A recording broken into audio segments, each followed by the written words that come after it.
আত্মার 10টি সদ্গুণাবলী যেটা অর্জন করে নিতে হয়, এই আলোচনা আমরা শুনতেছিলাম ধারাবাহিকভাবে।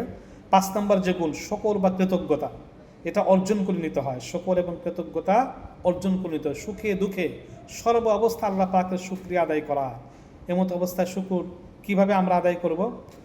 নিজ ক্ষমতার অর্জিত মনে না করা, আল্লাহ তাআলার খাস অনুগ্রহে দান মনে করা, আল্লাহর দান পেয়ে খুশি প্রকাশ করা, যা কিছু আছে সব কিছু আল্লাহর দান মনে করা এবং খুশি প্রকাশ করা। অবস্থাকে নিজের প্রাপ্য দাবির হক মনে না করা, বরং নিজ পজিশন ও মর্যাদা অপেক্ষায় দানকে অতিরিক্ত অধিক মনে করা। আপনি কোনো কিছু অর্জন করলেন, এটা মনে করা আল্লাহ আমাকে দান করেছে, আমার অর্জনে হয়েছে, আমার চেষ্টা হয়েছে, এরকম মনে না করা।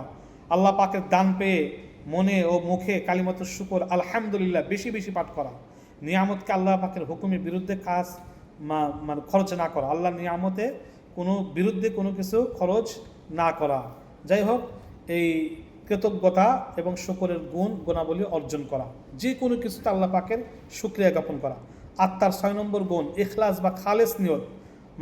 মুসলমান নিয়তি ইখলাসের মূল। নিয়তি সব নেকের মূল হলো নিয়ত। তা নিয়ত সহি করা, নিয়তের উপর আমল নির্ভর করে, প্রত্যেকটা কাজে নিয়ত সহি করা। আত্মার সবসময় কল্যাণকর নিয়ত করা। আপনি দান সৎকার করতে পারছেন না, যদি নিয়ত করেন আল্লাহ পাক আমাকে সম্পদ দিলে আমি দান সৎকার করব, এই নিয়ত করার কারণে আল্লাহ পাক আপনাকে নেকি দান করবেন। এই জন্য নিয়ত সহি করা।